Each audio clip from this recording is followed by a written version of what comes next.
ano lang, na-tweak lang yung ano, yung ankle, yung third. Medyo lang naman pero good thing may 1 week pa before yung game 1. So makaka-recover pa. Pero yung tuhod mo ba na na-injure last quarterfinals, right din ba yun? Kaliwa. Ngayon right ankle. Ngayon right ankle. Last game left ankle yung tapilok, tapos ngayon right naman. Medyo lang ba yun? Parang sa slow, medyo lang sa'yo. Medyo mataas lang. Medyo mataas. Hindi naman nalalagyan ko ng weight. So, yun yung isa sa mga good sign.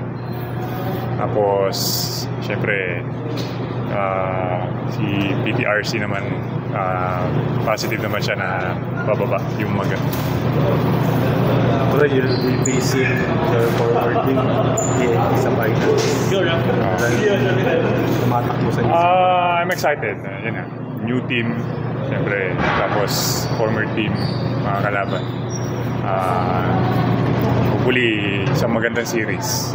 Syempre, best friend ko nandun din. So, magandang matchup.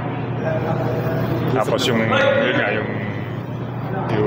finals na nung last sila din nagtapat. So, magandang series. Hopefully, mabigyan natin sa mga PBA fans yung gusto nilang laban. First finals mo in a long while. Oo, after 2.5 yata. 2022 pa ako So, kailangan trabahuin. 1 out of 5 bata ako sa finals. Hopefully, makadalawa. Si Boy.